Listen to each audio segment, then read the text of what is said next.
Hello students.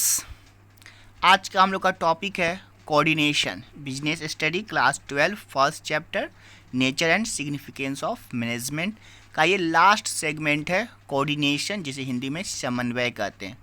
Coordination को management का सार भी कहा जाता है, यानी द एसेंस ऑफ मैनेजमेंट, यानी कि बिना समन्वय बिना तालमेल का हम मैनेजमेंट की कल्पना नहीं कर सकते हैं।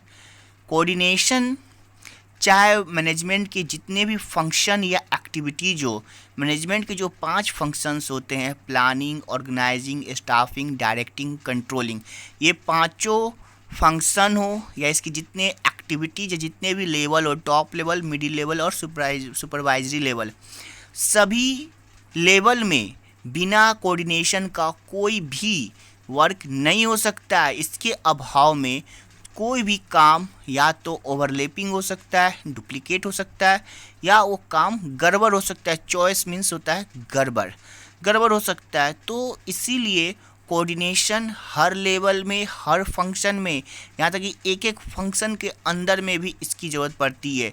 बिना कोऑर्डिनेशन के, बिना तालमेल के हम कोई भी काम न प्रबंधक कर सकता है, मैनेजर कर सकता है, और न ही कोई एक्टिविटी को किया जा सकता है। ठीक है, अगर मैं हिंदी बोल रहा हूँ तो सामने वाला व्यक्ति भी हिंदी में समझने वाला होना चाहिए, तभी हमारी और उसके बीच में तालमेल बैठेगी, समन्वय बैठेगा, कोऑर्डिनेशन बैठेगा। इसीलिए यानी कि जब हमारी भावनाओं को समझने वाला व्यक्ति हो सामने वाला, तो ही वो समझ सकता है और उसका रिएक्शन दे सकता है। That is called coordination. तो कोऑर्डिनेशन जो है वो आपको हर एक पहलू में होता है। कोऑर्डिनेशन क्या होता है? परवेसिव नेचर का होता है, यानी हर जगह अवेलेबल होता है। ये एक दूसरे को जोड़ कर रखता है, किसी भी वर्क को दूसरे से जोड़ कर रखता है। तो कोऑर्डिनेशन को हम लोग कह सकते हैं क्या कि coordination is the form which synchronise all the functions of management and activities of different department. अलग अलग डिपार्टमेंट के जितने भी फंक्शन होते हैं, जितने भी मैनेजमेंट के एक्टिविटीज होते हैं, उन सब को एक साथ जोड़ के रखने का जो फॉर्म है उसको कोऑर्डिनेशन कहते हैं। Lack of coordination results in overlapping, duplicating, delays and jaws. अगर आपका कोऑर्डिनेशन का अभाव हो जाता है तो उसके परिणाम स्वरूप कोई भी रिजल्ट ओवरलैपिंग हो जाएंगे, डुप्लीकेट हो जाएंगे, या वो गड़बड़ हो जाएंगे। ठीक है, it is concern with all the 3 levels of management. इसको मैनेजमेंट जो 3 लेवल होते हैं उनसे भी संबंधित होता है। As if all the levels of managements are looked at together.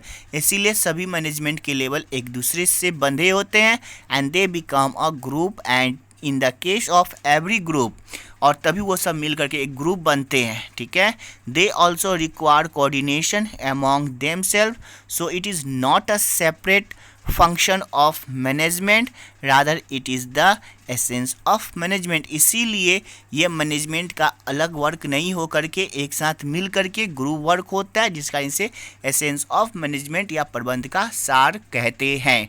5 activity जो हो गए वो पांचों एक्टिविटी में ये सेपरेटली वर्क करता है।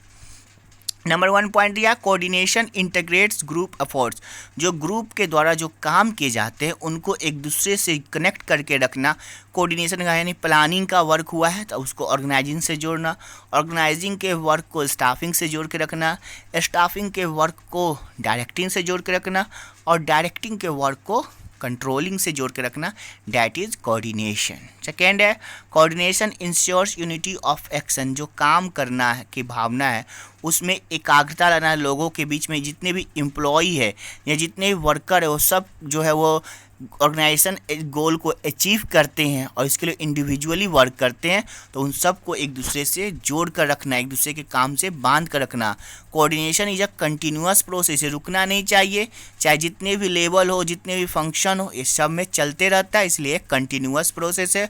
Coordination is all pervasive function. Pervasive का मतलब यूनिवर्सल है, चाहे बिजनेस का साइज छोटा हो, बड़ा हो, स्कूल हो, कॉलेज हो, कुछ भी हो, हर जगह कोऑर्डिनेशन जो हो गया वो अवेलेबल है।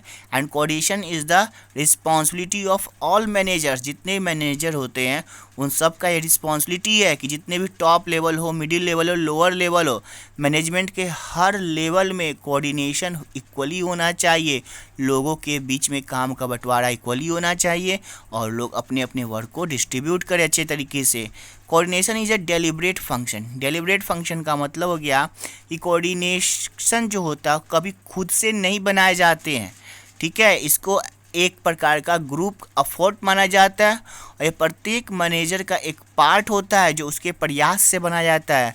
कोऑर्डिनेशन जो होता है वो वॉलंटरी एफर्ट तभी कहलाएगा, एम्प्लॉय किसी भी एम्प्लॉय का स्वेच्छा से प्रयास ये तभी कहलाएगा जो एक दूसरे की मदद करेंगे। कहा जाता है कि इफ़ेक्टिव कोऑर्डिनेशन जो है कभी भी बिना ग्रुप मेंबर के सहयोग से नहीं किए जा सकते हैं। यानी effective coordination can not be achieved without cooperation of group member. जितने मेंबर्स हैं तो वो एक दूसरे को सहयोग नहीं करेंगे तब तक जो है इफेक्टिव कोऑर्डिनेशन अचीव नहीं किया जा सकता। इस तरह से आज हम लोग का first chapter nature and significance of management class 12 का ख़त्म हो गया। कुछ दिनों में मैं इसके आपको की पॉइंट्स के आधार पे केस स्टडी आपको जो है वो बता दूंगा और कुछ इसको इम्पोर्टेंट क्वेश्चन जो है वो भी मैं डाल दूंगा। ओके, तब तक के लिए थैंक यू।